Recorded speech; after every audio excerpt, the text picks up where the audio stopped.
The forest doesn't always whisper its secrets. Sometimes it swallows them whole. Like, subscribe, share, and comment to support stories that seek answers in the shadows of the wild. The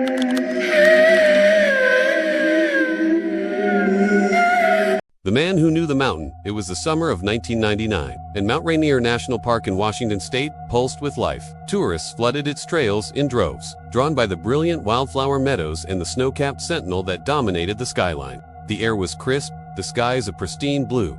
The kind of summer that makes memories feel eternal. Ranger Jason Hall, age 36, was no stranger to this place. He had walked these paths for over a decade, his boots imprinting their familiarity into the soil. He was on just a ranger. He was a guardian of the mountainous western flanks, where heavy snow blanketed the peaks well into spring, and sudden weather shifts could catch even seasoned hikers off guard. But Jason knew the signs. He knew every gnarled pine, every sudden dip in the trail, every creaking groan of the forest. A husband, a father of two. By all accounts, Jason Hall was balanced. A man who found peace in solitude and purpose in service. His friends described him as calm and methodical, someone who radiated a quiet strength. He was looking forward to August. The trails were open, the weather forgiving, and the tourists, while plentiful, brought with them stories, questions, and laughter. It was the kind of work he loved most. Not just preserving nature, but connecting people to it. But on the morning of August 12, 1999, Jason strapped on his gear and set out for a standard patrol along the Skyline Trail, a route so well traveled it was practically a scenic loop. By nightfall, Jason Hall would become part of one of the park's most perplexing mysteries. A routine walk into nothing. The Skyline Trail is known for its views, sweeping panoramas of glacial valleys, fields carpeted in wildflowers, and the looming presence of Mount Rainier itself. It isn't a trail where people typically get lost. Not seasoned hikers, and certainly not rangers. Jason's assignment that day was simple. Inspect the boardwalks, check signage, and ensure the trail vegetation wasn't being trampled under tourists' feet. It was a clear, sunny day. A soft alpine breeze rolled down from the glaciers, keeping the air crisp at higher elevations. Several hikers remembered seeing him. Friendly, alert, stopping occasionally to offer tips or warnings about potential bear sightings. His presence was comforting. He belonged there. At approximately 3 p.m., a couple from Texas saw Jason pause along the trail. He stood still, gazing into the distance toward a patch of fir trees. Then, without any urgency or signal of distress, he slowly descended off the path and into the forest. It wasn't a sprint, nor did it appear to be an emergency. It was more like he was following a thought, and an invisible thread pulling him away from the crowds, away from the safety of the trail. That was the last time anyone saw Jason Hall. Echoes in the quiet. When he didn't check in that evening, the radio remained eerily silent. Rangers attempted to reach him. No response. Night crept over the landscape, and with it came unease. The first search began before midnight. At first, they hoped for something mundane. A twisted ankle, perhaps, or a detour gone too long. But as teams traced the Skyline Trail and its peripheries, they found nothing. Not a footprint, not a sound. No broken brush or scattered belongings. Just silence. By dawn, the search intensified. Helicopters hovered over the meadows, their shadows sweeping across treetops. Trained dogs sniffed articles of Jason's clothing. They lead rangers confidently to a spot near the edge of the trail, and then froze. One handler noted how the dog began to circle, as if confused. The trail simply vanished. No scent, no path forward, as if Jason had stepped off the earth itself. Over the next 5 days, over 70 personnel scoured the area. Rangers, volunteers, and experts combed every inch of forest, from well-worn trails to hidden ravines. They searched in silence, calling his name, listening for any rustle, any reply. There was none. Jason Hall had vanished. Not in a storm, not in a blizzard, but in daylight, under a blue sky, on a busy trail. The pile beneath the tree. 2 weeks later, a park volunteer stumbled upon something strange. Nearly 3 miles from where Jason was last seen, beneath the twisted roots of an old tree, lay Jason's jacket, a water flask, a field notebook, and his radio. The items were laid out, not strewn or damaged, but placed, as if someone had organized them intentionally. His jacket was torn, but there were no or so they thought. Lab analysis later confirmed something unsettling. The stains were indeed blood, but not human. The origin? Undetermined. Park officials described it vaguely. Animal blood of unknown origin. They released no further detail, but that discovery only deepened the mystery. If Jason had encountered a wild animal, there should have been signs. Shredded clothing, a scene of struggle, tracks, human remains. There was none. And if he had walked to this location, why leave his gear? Why place it neatly under a tree? Unless someone, or something, had done it. Was it an animal attack? Unlikely. Was it a staged disappearance? A sudden psychotic break, his family, his medical history, his own behavior that day, all pointed to stability. And yet, he was gone. When the forest closes its eyes, in the weeks that followed, Jason's family camped near the His wife spoke to the press in calm, composed words. But behind her eyes was devastation. She described Jason as a deeply grounded man. Not the kind to wander off. Not the kind to give up. "I don't believe he's gone," she said. "I believe something happened. Something we're not supposed to understand yet." But no further clues emerged, and gradually, search operations shifted to passive monitoring. Posters, interviews, the occasional aerial sweep. Rain fell. Snow came early that year. The Skyline Trail turned quiet again, as if it had absorbed the secret it had taken. Jason Hull's disappearance remains unsolved. No body, no definitive clues. Just a name, etched now into Ranger halls as both a warning and a question mark. A legacy in the fog. Even years later, Rangers speak his name with reverence. "Jason was one of us," one colleague said. "He didn't just work the land, he listened to it. Maybe it spoke back." Some hikers claim the Skyline Trail feels different now, as if the air turns colder in certain spots, or a sudden hush falls without warning. Stories have emerged. A shadow in the trees, a radio static that bursts on an unused channel, a whisper of footsteps in the moss. Maybe those are just the imaginings of people who want to believe there's more to this world. Or maybe, as some believe, Jason never truly left the mountain. One man, one bright day, one familiar path, and then, nothing. But this wasn't the only disappearance that defied all logic. In the next part, we explore a case even stranger. A ranger vanishing from a river, with his boat still humming.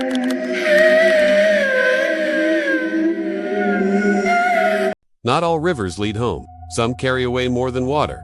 They carry away truth. Like, subscribe, and comment below. Because every vanished soul deserves to be remembered. A familiar current, it was the morning of May 14th, 2025, and the sun hung high above Tyler State Park in Pennsylvania. The Neshaminy Creek sparkled like a silver ribbon weaving through the forest. Tranquil on the surface, yet swift beneath, thanks to the heavy spring runoff. Birds flitted across the canopy.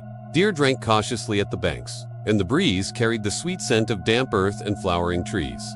It was a perfect day for a river patrol. Ranger Alef Campbell, 38, was known throughout the park for his quiet dedication. With nearly 20 years of experience, 15 of those spent monitoring Pennsylvania's river systems. He had earned a reputation as one of the most prepared and safety-conscious rangers on staff. Co-workers described him as stoic but kind, methodical in his patrols, a man whose respect for nature was matched only by his reverence for its unpredictability. He knew Neshaminy Creek.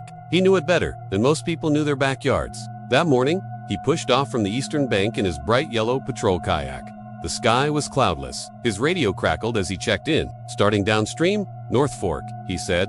And then, nothing. The boat that whispered by noon, no one had heard from Alef. It wasn't like him. His patrol route was routine, and even with the swift current, he would typically check in every hour. Another ranger, curious and uneasy, launched his own kayak to investigate. What he found would haunt the search effort for weeks. About a mile upstream, the bright yellow kayak was spotted.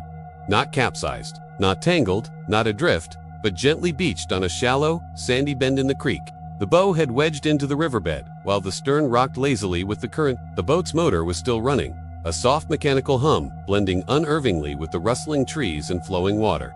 Inside the boat was everything. Alef's life jacket, backpack, radio, and even a half-eaten sandwich were exactly where they should have been. His notebook lay open to a page marked with neatly jotted observations from the morning. His water bottle, untouched, his first aid kit, sealed.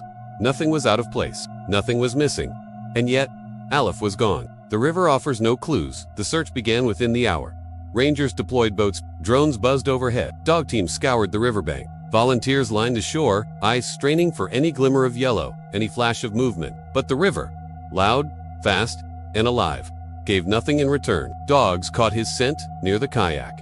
And then, like the water itself, it slipped away. One handler described the dogs' confusion. They circled once, then just sat down, like they had nothing to follow. Despite the strength of the current, there were no signs of a fall. No splash marks, no drag lines, no torn clothing or overturned gear. The sand around the kayak was undisturbed, as though no one had stepped in or out. And yet, no body, no struggle, no sign that Alef had ever even tried to leave the boat. Too quiet to be an accident. Experienced river rangers know one thing, above all: when someone goes overboard in fast water, chaos follows. There are signs, shredded gear caught in branches, scuff marks on rocks, blood in the water, Footprints on the banks? Sometimes there are shouts. Sometimes a radio call. But there is always something. Alef's case had none of that. The kayak was too perfect, one ranger whispered. It felt staged, not in the sense of a hoax, but in the way a theater set looks just a little too clean, too arranged. The kind of neatness that feels unnatural in nature. When investigators powered down the engine and brought the boat ashore, it still had a full tank of fuel. The GPS was active, but frozen at 10:36 a.m., just 20 minutes after Alef had set off. No distress signal was sent. No emergency protocol triggered. It was as if time had paused on that boat and left behind only a ghost. He knew this river. Theories began to swirl. Some whispered of a freak accident, that Alef had leaned too far over the edge and fallen silently into the river. But no splash had been heard. No clothing or gear had floated downstream. The current was strong, yes, but not impossible to survive, especially not for someone with Alef's training. Others mentioned sudden cardiac arrest, a seizure, or fainting. But again, where was the body? A death in the boat would have left signs. A fall into the river would have left traces, drift, scent, physical displacement. But the river held no secrets. Or perhaps, it held them too well. Alef's family refused to believe he was simply gone. His sister, speaking at a press conference, said with tears in her eyes, he loved that river. He respected it. And if something took him, it wasn't the water. It was something else, a phantom in the current. In the following days, rumors surfaced. One tourist, walking a side trail along the creek, claimed to have heard faint humming. Not the motor, but something lower, like a frequency felt more than heard. Another reported seeing a figure standing on a rock in the river days after the disappearance. Motionless, dark, featureless. Before it sank, silently, into the water. Of course, these stories were dismissed. Stress, grief, imagination. People see what they fear. But still, the unease remained. Some local folklore resurfaced. Old Lenape tales of river shadows, spirits that pulled wanderers into silent eddies and kept them there, not drowned, but trapped, neither dead nor alive. The Park Service made no official comment on these accounts. Instead, they closed that section of the creek for 2 weeks.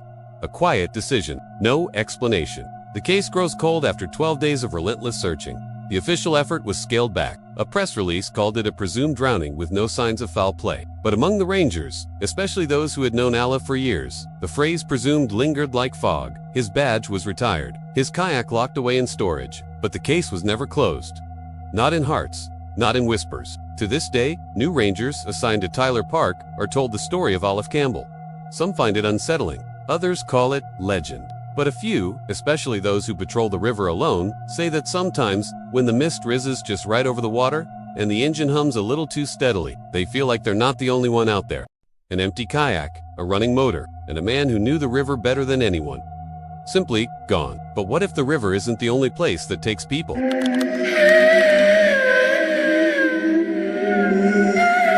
Some storms rage only in the sky. Others begin inside a man's final steps into the unknown. Like, subscribe, and leave a comment below. Help us shine light on the stories that nature never returned. Duty in the Dark, September 1993, Sequoia National Park. The autumn rains had come early that year, carried by sullen clouds and the whisper of distant thunder. Tourists had thinned, leaving behind the quiet rustle of golden leaves and the hum of insects preparing for the colder season. The park was entering its transitional phase, a space between summer-esque warmth and winter-esque hush. Ranger Andrew Holland, 42, zipped up his jacket and glanced toward the storm brewing beyond the ridgeline. He had volunteered for this patrol, not because he had to, but because that's who he was. Responsible. Precise, a quiet protector of the park's less-traveled paths. Andrew had served Sequoia for more than a decade. He was a type of ranger who never forgot a trail name, who could smell a change in weather long before it arrived. His journals were meticulous, filled with detailed sketches of trails, unusual flora, and handwritten reminders to fix broken signs or reroute foot. He respected the wilderness, but he didn't romanticize it. He knew its risks. And yet, on that stormy night in early September, something happened. Something even his exhaustive field notes could never explain. The idling car. The next morning, a maintenance worker spotted a strange sight along one of the park's interior service roads. A Forest Green Ranger vehicle was parked neatly along a flat stretch of dirt path. The engine was running. The headlights and taillights were on. All 4 doors were locked. Nothing appeared broken. No crash. No skid marks. No signs of distress. Inside the vehicle was a folded Ranger jacket, a portable radio still powered on, and an open park map on the passenger seat. A blue pen had drawn a line along a familiar route, but it ended at a trail no one recognized. A path not found on any official map. No trailhead. only a pen-drawn arrow leading into the uncharted forest. The door had to be broken open. Andrew Holland was not inside. Silence beneath the pines. The search began before noon. First, they scouted the immediate tire tracks suggested the vehicle had come to a stop without urgency.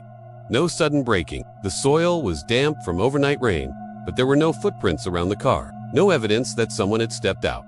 Not even Andrew's. When the search teams reached the area marked on the map, they expected to find something. A hidden trail, an old service path, maybe even an overgrown fire break. Instead, they found trees, thick, clustered, undisturbed. No signage, no disturbance, just pine needles blanketing the forest floor like a shroud. Still, they pressed forward. For 2 days, searchers combed the area. Experienced hikers, canine units, aerial teams. But the terrain worked against them. Heavy rain from the storm had soaked the soil, erasing what little evidence might have existed. Gullies and ravines carved deep into the hillside made visibility nearly impossible in some places. And through it all, there was no trace of Andrew Holland. No dropped flashlight. No torn clothing. No sound on the radio. Just his car, humming quietly at the forest's edge. A trail no one knew. Investigators scrutinized the map. The hand-drawn path, sketched confidently in pen, had clearly meant something to Andrew, but no ranger or staffer recognized it. It didn't match any known maintenance routes or historic trails. Some speculated that Andrew had learned of it from locals. A rumored shortcut, an unlisted route passed down orally through decades of stories. But why hadn't he told anyone? Why hadn't he logged it? The theory emerged. Maybe he saw something. A light, a figure, a noise, something strange in the forest that pulled him off course. One pilot later reported seeing a brief flicker of white light the night Andrew went missing. But it wasn't lightning, and it didn't come from the sky. That report was never confirmed. The questions that remain Andrew's family was devastated. His wife, a schoolteacher, gave a brief statement. Andrew was not the kind of man to run. If he left that car, he had a reason. And that reason is still out there. She never spoke to the press again. Rangers who had worked with Andrew began to speculate quietly. Some said the map was a clue. Others believed he had stumbled across something unnatural. An old site, perhaps, or a hidden clearing. Still, others thought he might have gone to help someone. A lost hiker, a stranger in distress. But none of these theories explained the absence of everything. No Gia, no signs of wildlife involvement, no evidence of a fall or injury. His personal effects were untouched. His radio was on, but unused. And above all, no body. Echoes after the storm. The weather cleared on the 5th day. Searchers returned with renewed hope. The air was crisp, the trees washed clean by the rain, but nothing changed. At the edge of one ravine, a volunteer noted a strange silence. It was like the forest wasn't breathing. He said, no birds, no wind, just stillness. Like it was waiting, they found nothing. Weeks passed. Patrols slowed. The file was quietly archived under unexplained disappearance. His car was removed. The map preserved, his badge. Number 274 retired. But some things linger in the air longer than others. To this day, a few hikers claim that Sequoia's backwoods carry a peculiar presence. They report hearing voices when no one is around. The soft static of a radio in the trees. The smell of wet pine and engine oil. Even in areas no cars have touched in decades. One ranger said, sometimes, it feels like he's still out there, not lost, just watching. A ranger who drew a path no one knew. A storm that left no damage, but erased everything else. But not every disappearance ends in silence. Some leave behind eerie remnants, a bicycle, a bow, and a trail of unanswered questions.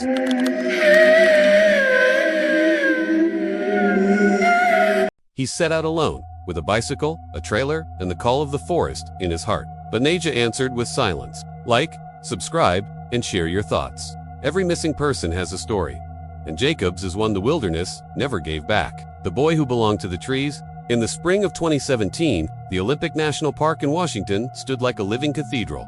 Vast, ancient, shrouded in mist. Beneath its towering evergreens, a labyrinth of rivers and forgotten trails wound their way across 900,000 acres of pristine wilderness. He wasn't reckless, but he wasn't afraid to be alone. In fact, he preferred solitude. Nature was his companion, his mirror, and his escape from a world he found too noisy, too fast. For those who entered, it offered both peace and peril. He was prepared, he was experienced, he knew the risks. Jacob Gray, age 22, wasn't a thrill seeker. He was a wanderer of sorts. A soul drawn more by the poetry of the woods than by adrenaline. A bicycle leaned against a tree. Behind it, a small bike trailer sat parked neatly on the grass. Born in Santa Cruz, California, Jacob had grown up with a love for the outdoors, or deeper into the forest to explore. But by sunset, when no one returned to the site, a silent worry took root. Camping, hiking, and cycling weren't hobbies for him, they were extensions of who he was. His parents described him as philosophical, quiet, but full of curiosity. So, when he set off on a solo cycling journey through the Olympic wilderness in early April 2017, no one saw it as alarming. Dozens of volunteers formed human chains, combing through mossy groves, wet ravines, and boulder-strewn hollows. No sign that Jacob had wandered, fallen, or tried to return. His belongings were undisturbed. Dry, well-packed, purposeful. The bow and arrows remained the strangest clue. Were they taken out to defend against something, or for practice, or something else? Lying nearby, oddly separate from the rest, were a bow and several arrows, loosely arranged, as if removed in a rush, were left behind in a moment of urgent distraction. His belief was unwavering. Jacob was still out there. What no one knew was that it would be his final journey, the bicycle beneath the trees. On April 6th, during a routine patrol, a park ranger noticed something odd along Sol Duck Hot Springs Road, a remote, lightly traveled section of trail. There was no damage, no sign of a fall or struggle. The trailer contained everything a solo adventurer might need: a tent, a sleeping bag, food, water, a field stove, personal documents, and clothing. But Jacob was nowhere in sight. At first, rangers assumed he had stepped away briefly, maybe to the river to collect water. Tips came and went. Hikers who thought they saw someone matching his description. A whisper about a man near Lake Crescent. A strange light in the woods near Boulder Creek. None of them led to Jacob. No broken bones, no defensive wounds, no indication that he had been chased or struck. His remains, like his disappearance, carried no answers. No path, no sound, no return. The search began at dawn. It would have taken days to reach that location, even for an experienced survivalist. Jacob had neither his pack nor gear with him. Dogs were brought in. Rangers followed the nearby Sol Duck River, a powerful torrent of snowmelt and spring runoff. Helicopters scanned the ridges and valleys. Nothing, no footprints, no scent, no broken branches. Others pointed to exhaustion, or even the onset of hypothermia, known to cause erratic behavior. Alongside them were fragments of clothing and a weathered compass. The days passed, the trail faded, and the forest, so loud with life, answered every question with silence. The father who would not let go theories about cryptids, Bigfoot, and forest spirits began to circulate online. Most were dismissed. Jacob's father, Randy Gray, refused to let the search end. He printed thousands of flyers. He spoke to reporters, he posted in forums and led volunteer teams through areas even rangers hesitated to enter. But where? Weeks turned into months. The impossible distance, and the question that haunted everyone remained. Why would a well-equipped, rational, nature-loving young man leave all his gear behind and vanish into unforgiving terrain? Without a single trace, the discovery in August 2018, more than a year later, a group of hikers stumbled upon something in a remote mountainous area near Laco. Over 15 miles from where Jacob's bike had been found, they discovered human remains, scattered among underbrush and shale. Forensic tests confirmed it. The remains belonged to Jacob Gray. The cause of death? Undetermined. There were no signs of trauma. No evidence of animal attack? Only silence. More questions than closure. The location of Jacob's remains added a disturbing wrinkle. The terrain was incredibly difficult, accessible only through steep climbs, unmarked paths, and physical endurance. So, how had he gotten there? Why had he walked so far into the wild? With no food, no water, no shelter, some suggested psychological break, a sudden dissociation, a fugue state. But then came the stranger theories. A handful of locals spoke of the Gray Woods, a stretch of forest whispered to be cursed, where electronics die, compasses spin, and hikers feel watched. One hiker claimed his GPS failed in the exact region where Jacob's body was found. Another reported hearing voices in the wind. Not words, but something human-like. But Jacob's scattered arrows, the untouched bike, they refused to fit into any known narrative. What remains? Randy Gray erected a memorial plaque near the trailhead where his son's bike was found. It reads simply, Jacob Gray, a seeker of silence, taken by the voice that answered it. To this day, he returns to the park. He doesn't believe Jacob simply got lost. Something happened to him, he once said in an interview. Something he couldn't explain. Maybe he saw something. Maybe he felt something. And maybe the forest just never let him go. A bike left untouched.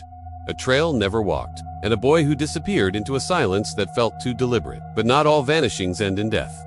Some return with no memory, no explanation, only confusion and changed eyes.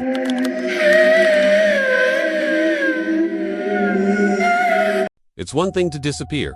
It's another to come back, unchanged in body, but altered in ways no one can explain. Like, subscribe, and share your thoughts. The forest may take people, but sometimes it gives them back. Different. The man who returned from nowhere, September 1991, Great Smoky Mountains National Park, Tennessee. The mists hung low that morning. weaving through the treetops like something alive. The trail to Mount LeConte lay beneath the fog, a winding stretch of stone and dirt, popular with hikers but not forgiving to the careless. It was beautiful, it was ancient, and it was dangerous. That didn't matter to Adam Mason, 32, a civil engineer from Chicago. He and his wife Linda were on their third hiking trip to the Smokies. Adam was logical, measured, and fit. He wasn't reckless. His world revolved around blueprints, safety margins, and things that made sense. He had a trail map, a compass, snacks, water, and a deep appreciation for rock formations. By all accounts, it was a perfect day for a hike. By all accounts, Adam Mason should have come back the same man he left. He didn't. A 5-minute walk into nothing at approximately 9:30 a.m. The couple stopped at a boulder near the Alem Cave Bluffs. Linda sat down to rest. Adam wanted to examine a nearby rock ledge. "I'll just be a few minutes," he told her. He walked about 170 feet away. She watched him for a while, until the fog thickened. 10 minutes passed, then 20. Linda called out. No response. She walked the trail forward, thinking he had taken a wrong turn. Then backward, fearing he'd returned without her. The trail was narrow, but visibility had dropped with the sudden arrival of mountain fog. Still, she should have seen him. But Adam was gone. His backpack sat neatly on the ground. His binoculars rested beside it, as if deliberately placed. There was no sound, no trail, no movement. Linda, now panicked, ran back to the ranger station. The search began by early afternoon. The silent days, the search effort was intense. Rangers, volunteers, and dog units fanned out across the southern slope of Mount LeConte. Whistles and signal horns echoed through the forest. Drones were launched. Helicopters circled. Every crevice, cave, and cliffside was examined. But there were no tracks, no clothing, no scent trail. Adam Mason, a man in perfect health, who disappeared in a narrow radius of trail, had simply ceased to exist. 6 days passed. Linda stayed near the trailhead, refusing to leave. She said she felt something, that he was close, that it wasn't death she sensed, but disconnection.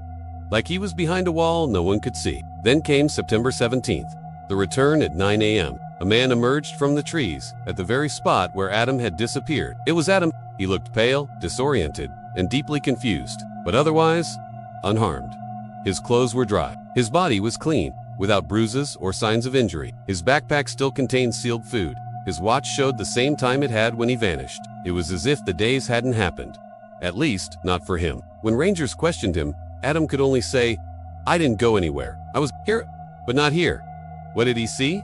Adam tried to explain. He said he'd gone to the ledge. That fog rolled in quickly. He turned back, and the trail was gone. Trees were wrong. Rocks weren't where they should be.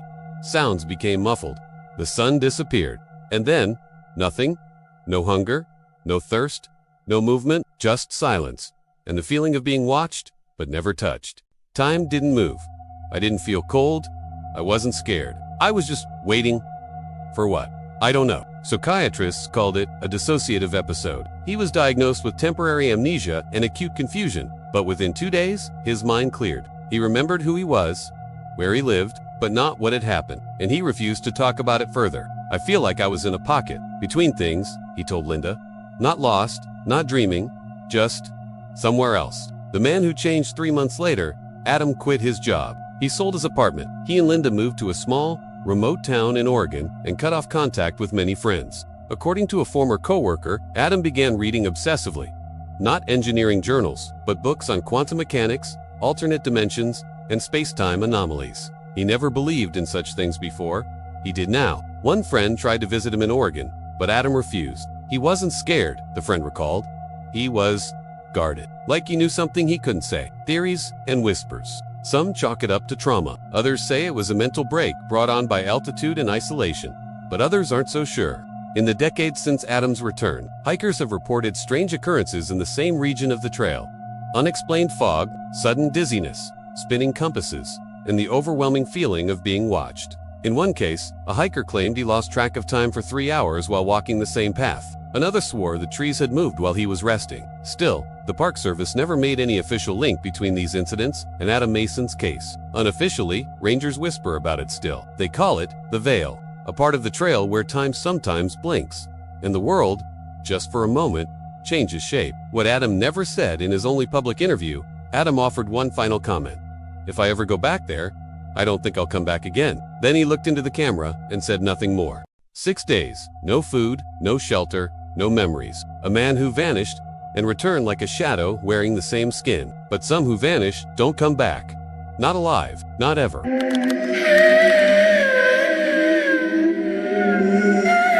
Some places are beautiful beyond belief and deadly beyond reason. Angel's Landing is one of them. Like, subscribe, and leave a comment.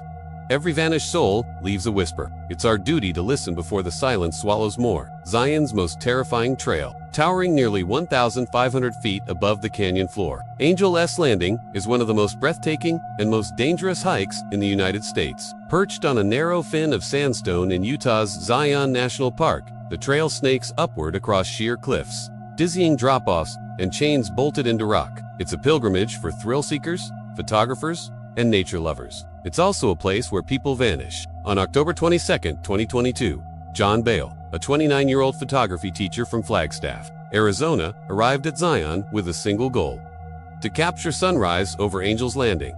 He never returned. The climber and the camera, John wasn't new to hiking or to danger. He'd spent years photographing perilous cliffs, high-altitude lakes, and untamed terrain, but he always played it smart.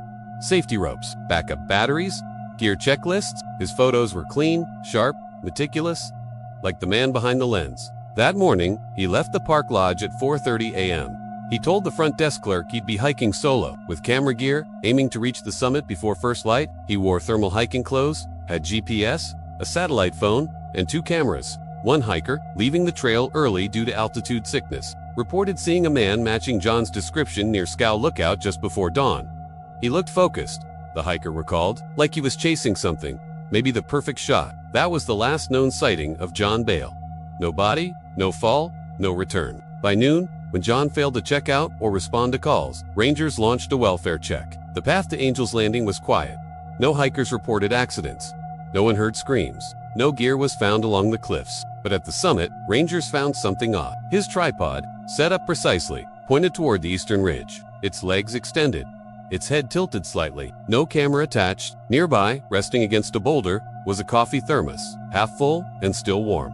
No backpack, no jacket, no signs of a fall, no broken gear, no scrape marks on the rock, no scattered supplies at the canyon bottom. They called in helicopters and drone teams. Dogs were brought in to sniff the summit, the trail, the base of the cliffs. Nothing, not even a trace. The camera in the river. 2 days later, a camera was found downstream in the Virgin River, over 4 miles from Angel's Landing. It was waterlogged, battered, and missing its SD card. Rangers confirmed it was John S., matched by serial number and a unique sticker he always placed under the battery port. The odd part, the lens cap was on. Photographers rarely, if ever, put the cap back on before a shoot, and certainly not mid-hike. Why would John have hiked out of view, replaced his lens cap, walked 4 miles down a treacherous drop-off, and then dropped his camera? It didn't make sense, and that was only the beginning. The photo that wasn't there when the park's forensic team examined the camera. They found only one image still intact on internal memory. It was damaged, corrupted. The SD card had either been removed or destroyed. But the one internal backup file revealed a blurred image of light.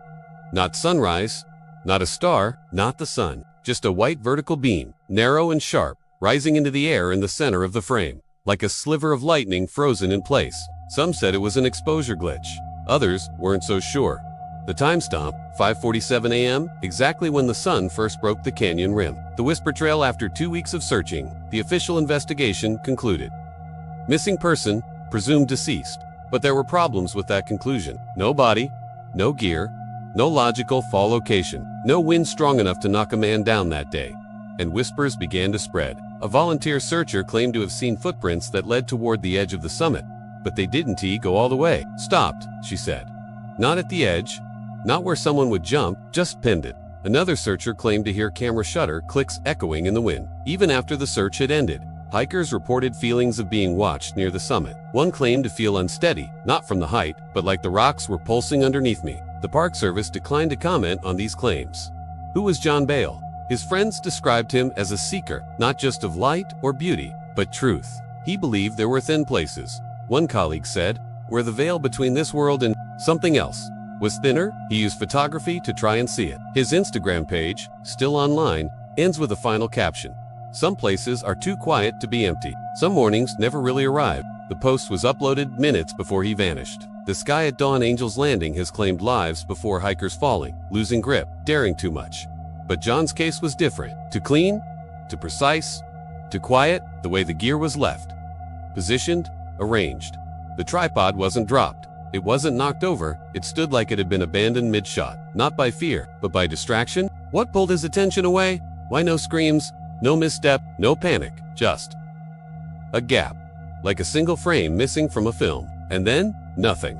He left for sunrise. He aimed for beauty.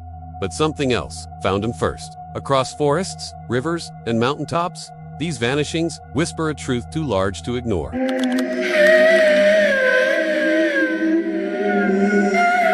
Sometimes the scariest part of a mystery isn't what we find, it's what we can't.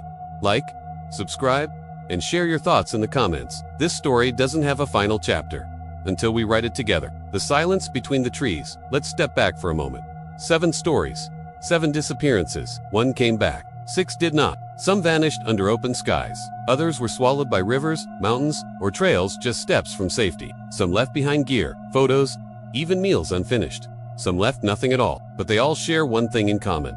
They disappeared in places where silence is louder than sound. The wilderness, America's most sacred parks, calls to millions each year. But behind the beauty, something else waits. And it doesn't always let go. Patterns in the chaos. When you look at these stories individually, they're tragedies. When you look at them together, they start to feel like patterns. Jason Hall, experienced ranger, steps off trail into clear weather. Disappears in daylight. Alef Campbell, kayak, found running, gear untouched. Body, never found. Andrew Holland, car idling, map marked with a non-existent trail. Vanished without footprints. Jacob Gray, bike and gear left behind. Remains found miles away, cause of death unknown. Adam Mason, gone for 6 days, returns with no injuries and no answers. John Bale, tripod set, camera found miles away. No fall, no body, just one corrupted photo. Now ask yourself, is this just nature being cruel? Or is there something we're missing? Nature is not passive. We like to believe nature is passive, a backdrop to our stories. But what if it's not? What if, in some places, under the right conditions, it watches back? In folklore from around the world, the Celtic thin places, the yokai forests of Japan, the Anusazi whisper trails of the American Southwest. There are recurring themes: sudden disappearances, vanishing time, voices, or lights. Return without memory. Modern cases echo these ancient fears. Yet we dismiss them because they don't fit what we expect, because they don't end with answers. The veil? Theory. There are but serious ones who suggest something bold, that in rare, specific natural locations, there may be fluctuations in what we call dimensional stability. Call them windows, call them veils, call them something we haven't yet named. They might explain the lost time, the missing footprints, the instant vanishing, the feeling of being watched, the devices that stop working, and even the selective memory loss. Then how do we explain a man walking 170 feet away and never seen again? A kayak left humming with a full water bottle and sandwich untouched. A man returning with no hunger or injury after 6 days. A camera found in a river, with only one strange vertical beam of light captured. A bike parked beside the road, and a body discovered 15 miles away?